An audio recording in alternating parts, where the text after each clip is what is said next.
Hello pretty faces! Welcome back to my channel Coco Beads.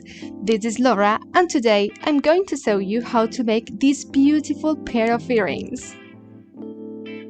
They are easy, cheap, beautiful, and you can make loads in just a few minutes, so this idea is perfect if you are running a small jewelry business. I couldn't resist the idea of making several for me, so I made these ones in red, which are really big. Well, not really big, they are bigger than the others. And then I made these ones in green, and I think they are very stylish. The color is not for me, I think, so I'm looking forward to make another pair in turquoise. And these are the supplies you will need. First of all, you need to add a jump ring to your crystal drop beads. This step can be more or less complicated depending on the bead quality. Low quality drops don't have a curved hole, so they can be easily broken when inserting the jump ring, so be really careful. So once you get it, you will have something like this. Now you have to cut yourself 20 centimeters of wire, insert 2 beads, then the drop,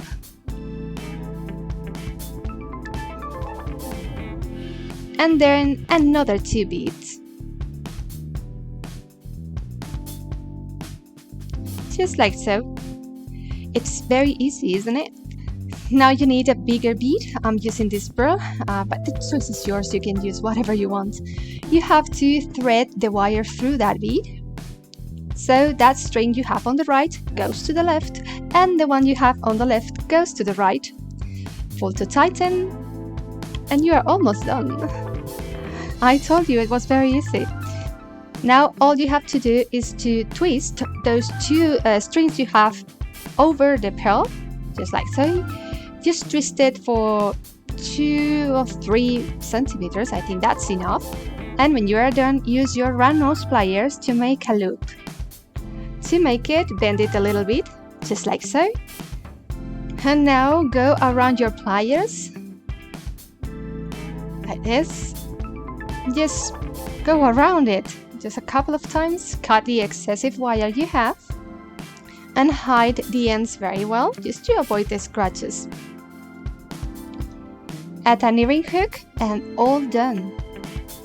As I said, this is one of the easiest earrings I've made in this channel, so just give it a go. I think you won't regret. And if you like this video, please give me a thumbs up and subscribe for more creative DIY jewelry. Hit the bell to be notified every time I post new videos. Hope to see you in my next tutorial, but until then remember, stay beautiful, smile and be very, very happy.